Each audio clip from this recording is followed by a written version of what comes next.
Echo, Part 11. The train now departing. Well, I think it might have something to do with the train yard. There's a moment of silence as we all wait for Clint to go on. He just stares back at the stove. Well, stares at the gun in Leo's paws. Clint? Huh? Clint doesn't look at Kudzu as his eyes remain fixated on the pistol. Leo, just put the gun down for a second, okay? On the dresser behind you or something. Leo shakes his head. I'm not risking our lives again, Cud. Leo fixes Clint with a glare. The most I'm going to do is keep the gun off you, Clint. Clint flinches when Leo says his name.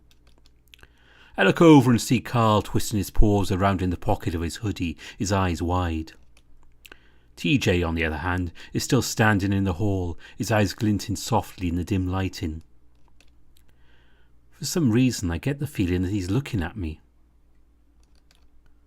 Tell us now. Leo's tone turns dark, and I look over, half expecting him to have the gun up again. It's still pointed at the carpet, but I can practically see Leo's fingers twitching against the trigger guard. He looks almost excited. The Leo I know would never be so eager to kill someone. Even if that someone happens to be Clint. I hope that when this is over, if we get out of this somehow, Leo is able to get back to that old self. Clint's shaking so badly he can barely speak. Finally, Kudzu steps in between them. All right, Leo, you want to keep the gun, that's fine. But can you at least step into the hallway? Maybe he'll be able to calm down enough. No.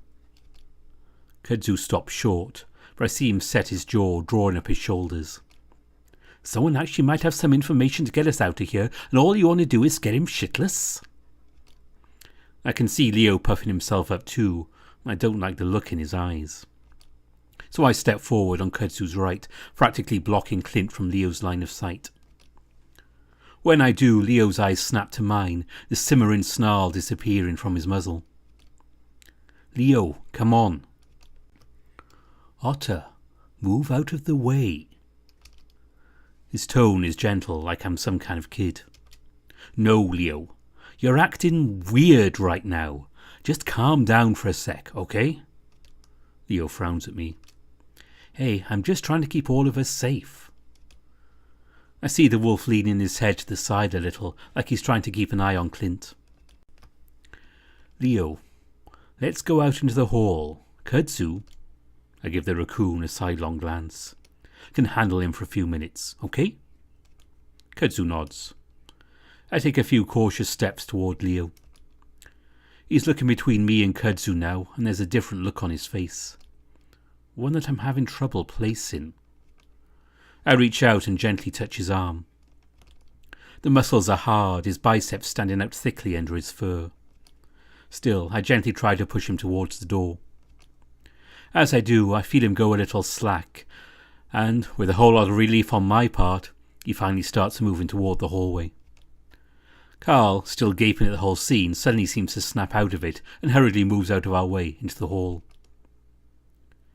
Leo reluctantly continues to shuffle down the hallway as I put an arm around his side, hugging him to me. He responds with the same gesture. We pass the solemn-looking TJ, his eyes following me as we move towards the kitchen. You okay, TJ?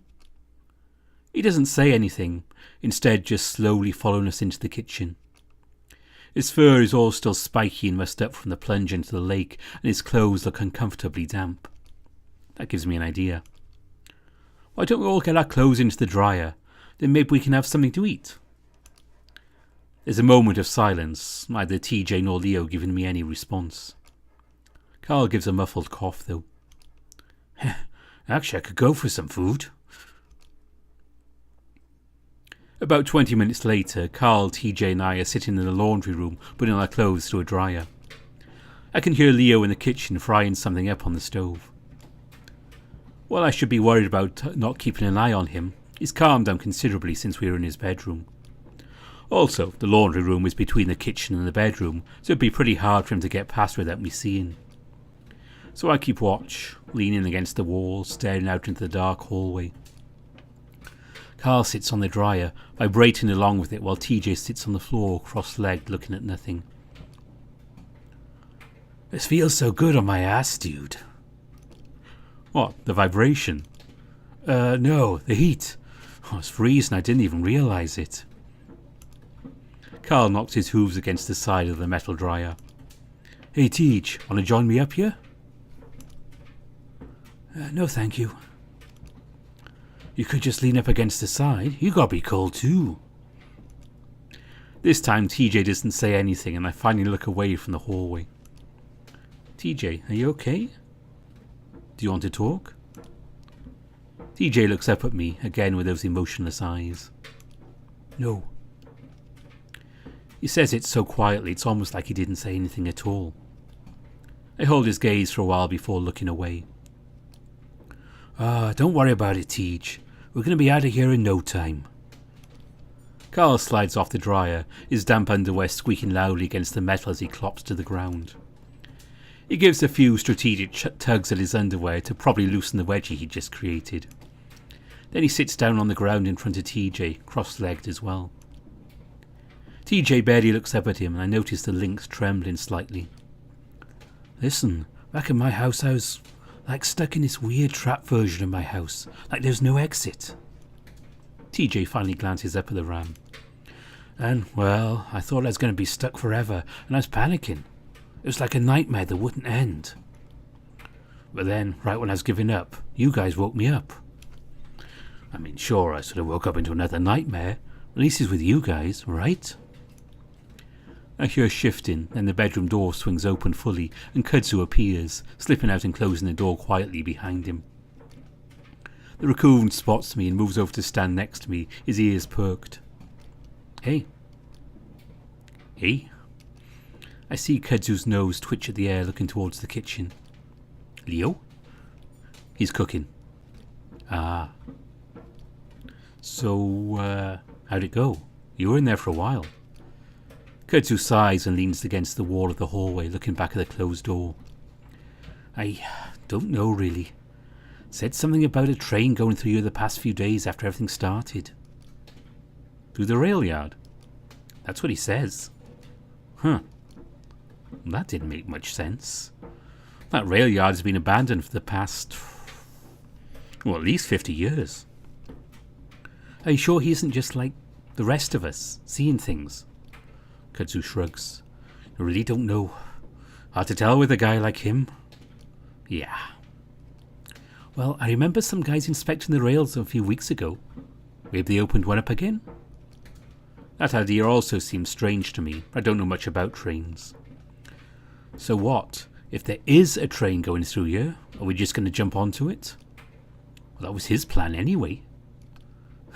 Sounds like fun. My mind jumps to Robert Smith and what exactly happened to him when he tried to hop a train. Even if we were able to get on the train, could that creature thing still get to us? It was able to knock the car into the lake, so I don't know how capable it is. So when does the train come? He's not sure. Said it seemed random. I sigh loudly. Then we all jump as the dryer finishes with a loud, grating buzz. I shakily rub my face, then move to open the dryer. Well, let's at least get our clothes back on, then we can go in the kitchen and tell Leo what's going on. We all sit at the table eating quietly as Kudzu tells Leo everything. The food looks like some kind of vegetable stir-fry. The first bite reminds me that I'm starving, and it's hard not to just try and shove all of it in my mouth at once. Carl, sitting across from me, does just that. That sounds like a load of bullshit. Kudzu shrugs. I don't know what else to go on. Why would he lie, anyway? To buy himself some time. Kudzu closes his eyes for a second, breathing in deeply. Listen, Leo. There's no way he's going to try anything. He's scared out of his mind right now. Duke was scared. Didn't stop him from trying to kill us. It's probably worse that he's scared. Leo looks up the hallway toward the bedroom. I'm starting to not like the look in his eyes again. In fact, I'm wondering why the fuck we left him in the room alone in the first fucking place. Leo starts to show his teeth. I reach out and rest a paw on the wolf's arm, again feeling the tension of the muscles underneath the fur. Hey, don't worry about it. But he jerks his arm away and suddenly turns on me. Why the hell are you on his side with this shit? You're with that fucking bear. You know what these crazies are doing? I wince internally at being reminded of the incident, but I try again, reaching out. Yeah, but Clint isn't Brian. You know he was pushed around by that bear too. Leo pulls his arm further away from me. He's looking back and forth between me and Kudzu again. What is this? You're both acting like I'm the crazy one. The wolf pushes his chair back from the table. I heard you whispering shit in the hallway. You've been saying things behind my back? Leo narrows his eyes at Kudzu. Whoa, dude, chill out. Why don't you keep eating, Carl? Leo shifts his gaze towards the bedroom again before abruptly standing up. I'm going to check on him. Leo. I start to stand up as well, but Kudzu is one step ahead of me. He moves to intercept the wolf, both hands out. Come on, Leo. But he doesn't get to finish. Instead, the wolf goes straight into him, grabbing one of his arms and punching at his face. Kudzu sees it coming and is able to duck, but he's not quite fast enough. Leo's knuckles glance off the raccoon's muzzle, knocking his head around. Leo keeps a hold of the arm and swings Kudzu around, away from the hallway and back into the kitchen. Kudzu takes the fall rather well, going into a sort of roll. He does end up banging against Carl's chair, but he comes up on one knee, panting and staring up at Leo. His nose is bleeding. What the fuck? I'm standing before I know it, and moving around the table to stand at Kudzu's side. I look him over, trying to see if Leo had done him any serious damage before I look back at the wolf. What are you doing? Carl clumsily tries to help the raccoon up, his ears flat against his head. Leo breathes heavily, staring down at Kudzu before his eyes flick to me. Get away from him. What? Get away from him. This time there's a growly quality to his voice, and I see his fingers drift towards his belt. I do move away from Kudzu, but only just. I don't either risk getting shot. Leo turns his attention to Kudzu. You out! Kudzu stares up at the wolf for only a moment before getting briskly to his feet. His breathing is so erratic I'm wondering if he's going to have a panic attack. He gives me a single glance before hurrying out to the kitchen. I want to stop him getting in his way like he did Leo's. But the look on Leo's face right now has me frozen, and I can't do or say anything as I watch the raccoon's tail disappear. I hear the door swing open, then bang shut. I look back and almost jump as I see Leo's eyes are still on me, studying me. He stares a while longer before turning away and stomping loudly down the hall. Carl is frozen next to me, and TJ just sits there, his eyes down on his plate, food untouched. Still numb, I have to force myself to walk forward, following Leo, terrified of what's about to happen. Leo, wait. My voice is too quiet, too soft for the wolf to even hear me. The door ahead of me swings open. There's a moment of silence, then Leo curses loudly and I run to the doorframe looking inside, not sure what I'm about to find. What I find is nothing. No one's inside, the covers of the bed are thrown back, the window wide open. See? See? I told you. Leo's voice goes from an almost scream to a hushed whisper as he moves towards the window, looking out into the night. He slides the window shut, then locks it. This is exactly what I was worried about. What? Inside, I'm relieved more than anything. For some reason, I'm positive that Clint was still here, or if Leo had caught him in the act of trying to escape. I don't doubt he would have tried to shoot him. That stupid fucking raccoon, thinking he knew what was best. Leo continues to peer out the window, his ears perked up. I know what the hell's best for us. Thinks he can just come in and tell everyone what to do? See what happens? I start to move back into the hallway toward the kitchen, but Leo suddenly whirls around on me. His frown turns into a sort of uncertain smile. Hey, Otter, are you okay? I don't say anything, I just stare at him. Otter? Vaguely I can hear Carl clopping around uncertainly in the hallway, probably too afraid to get close. I try to speak, then wet my lips. Yeah? Leo extends a paw. Come here. Did I scare you? I fidget with my paws. No. Well, come on then. Slowly I move into the wolf's room. Despite my dragging feet, my mind is racing, trying to decide what the hell is going on and what the hell I'm going to do. Leo's lost it, there's no question about that. It's something I've sort of known for the past day, ever since we found him in Duke's basement. And now it's getting worse. A lot worse. Still, I continue to move toward him like in some kind of dream.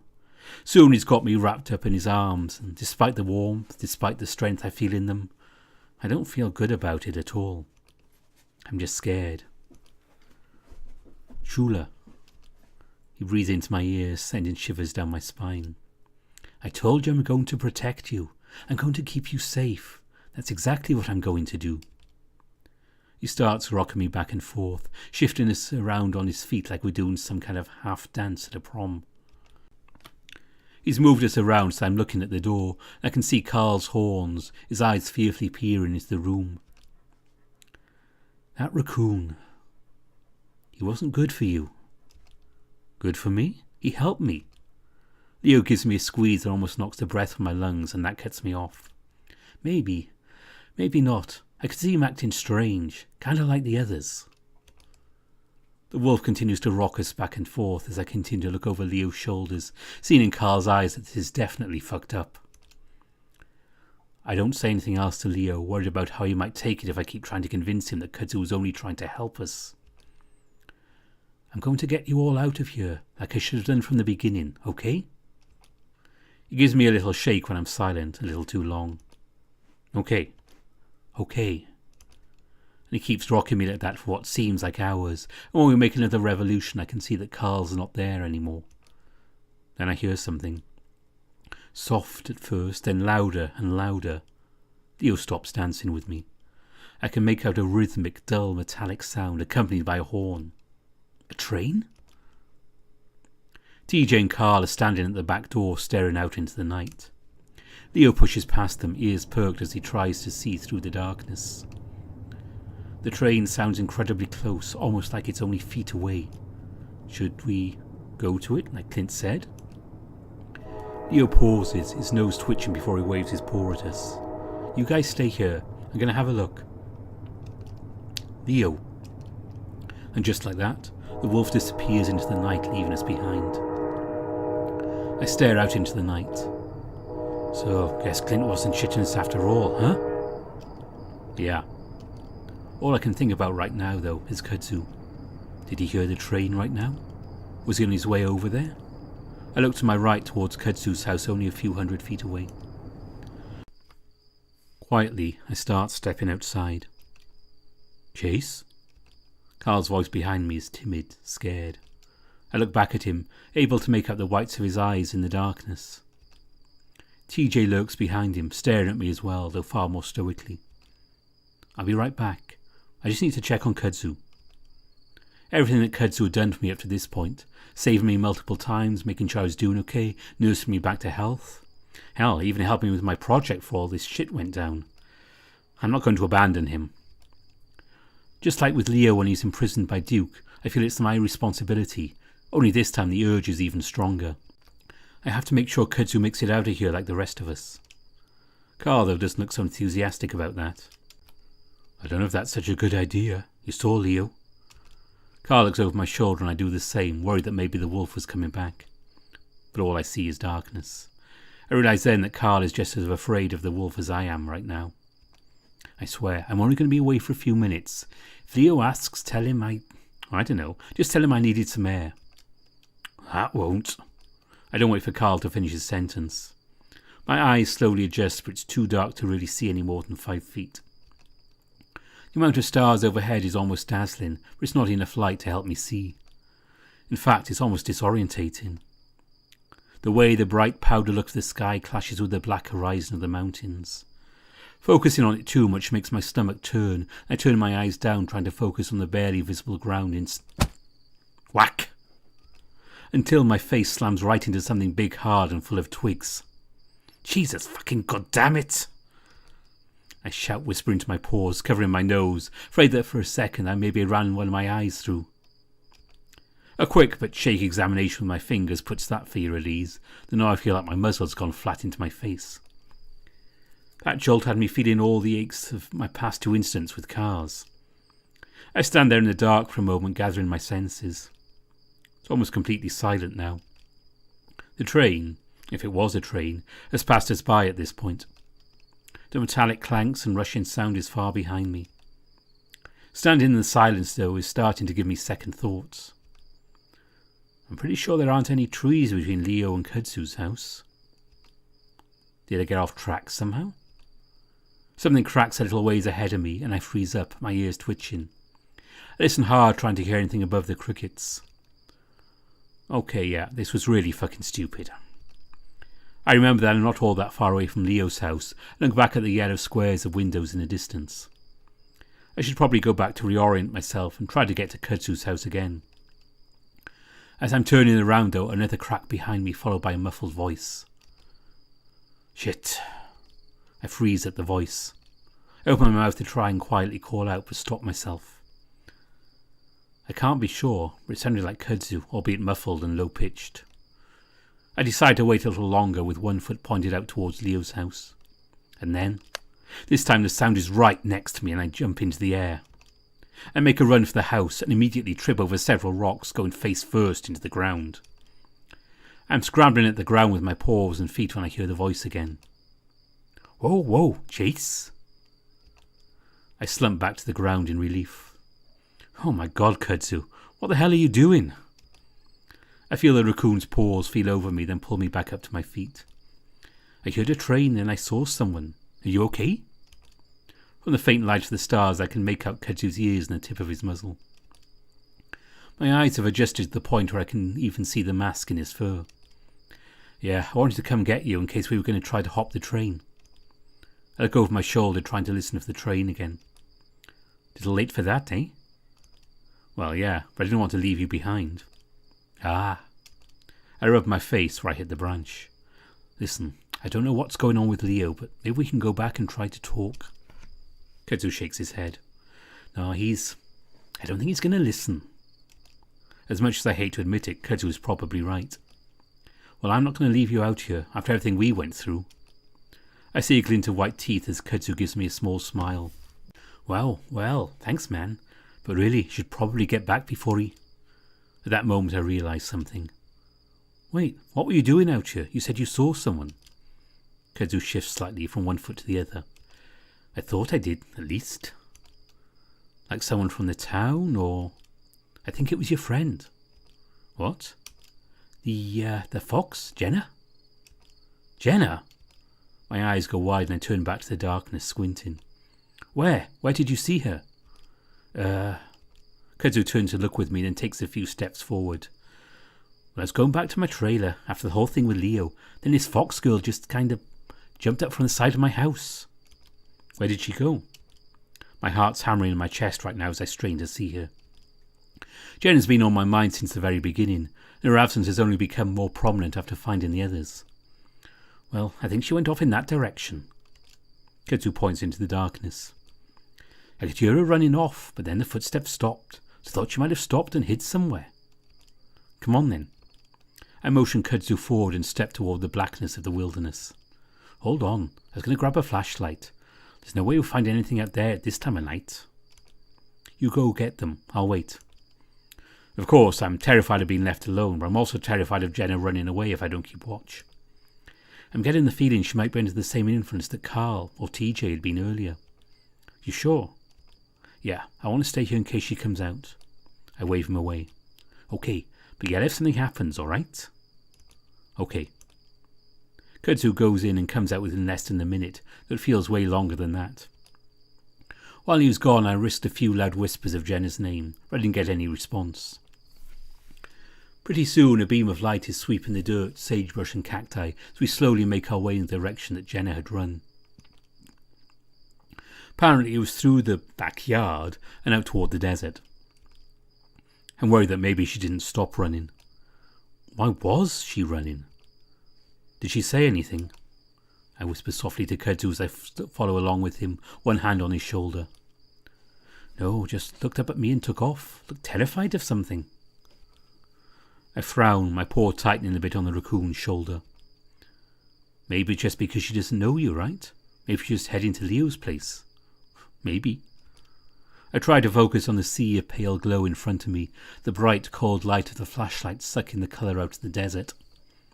The greys and whites all sort of blend together after a while, and the swinging motion of the beam starts to lull me into a weird hypnotic state.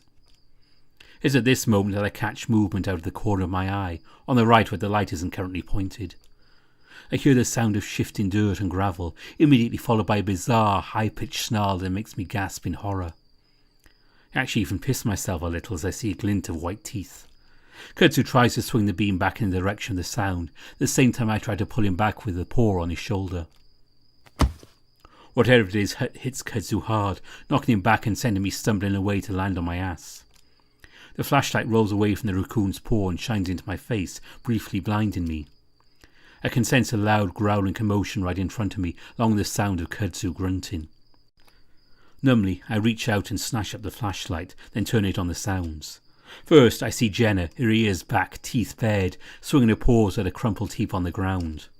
That heap is Kudzu, and he's got his arms up in self-defense, snarling back, his eyes wide. Jenna! Just like that, the snarl drops from her face, and her eyes snap up to mine. Chase? But then the position is suddenly reversed as Kudzu grabs the fox by the wrist and practically barrel rolls. Now Kudzu sits on her back as he keeps a hold on her wrist. Wait, stop! I rush over to them, grabbing Kudzu's upper arm, trying to pull his paw away from Jenna. It's okay, she's good. She recognizes me. Kudzu only hesitates for a moment before scrambling off the fox and backing away, breathing hard. Jenna quickly sits up, absent-mindedly brushing off her shirt as she looks up at me. Oh my God, Chase! She says it in a hushed whisper, putting her paw to her mouth. Jenna, are you okay? I reach down to help her up and she immediately goes in to hug me. I stand there awkwardly for a moment. She buries her face into my shoulder, gasping for breath. I'm not sure if she's crying or not. Are you okay? I ask again, patting her back awkwardly. Sorry, I'm fine. Jenna steps back and wipes under her eye with the back of her paw. I didn't know where any of you were. Where were you? Jenna looks all right for the most part, except for a bunch of dirt on the clothes and in her fur. But then I don't know if that's from before or after she's wrestling with Kudzu. I don't know. I was out in the desert and...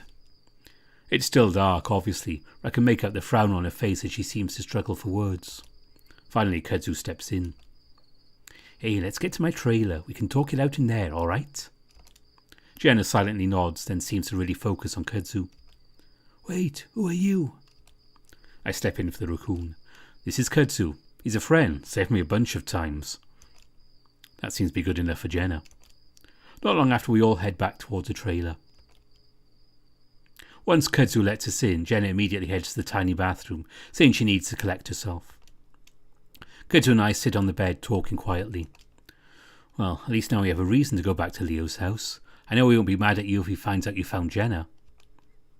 I still don't know about that, but yes, we're going to have to go back with her. I'll talk to him first, in case he's still out of it. Kudzu shifts next to me. Again, thanks. I am glad you're here with me right now. Kudzu rubs his arm awkwardly. I get panicky when things get physical, which they have a lot lately. I reach around him and squeeze him to my side. It's cool. Like I said, you saved my ass so many times at this point. It's the least I can do. I almost tell him he's been there for me more than anyone at this point. That feels like a bit too much right now. I look toward the bathroom, realizing how uncomfortably full my bladder is right now. Jenna doesn't seem to be coming out anytime soon, though. Listen, I gotta take a piss. Again? Kudzu smirks at me. Well, yeah, it's been a few hours. I pee a lot anyway. Oh, yeah? Yeah, I'll be right back. Kudzu's joking demeanor suddenly drops. I don't know. I think we should stick together right now. Remember what happened last time? You wanna watch me? Kudzu pauses. I'll stand in the doorway, all right? Just go by the side of the trailer. Alright, alright.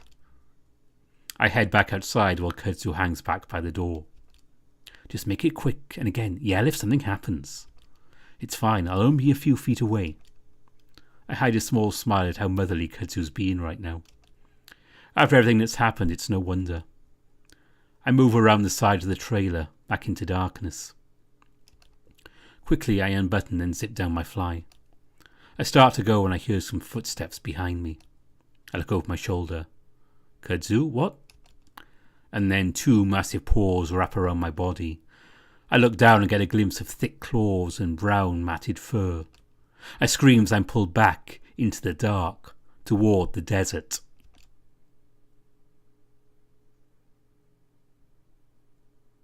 And on that cliffhanger, to be continued. Howley, you know how to keep us hanging here. I hope you enjoyed that. That's it for this update.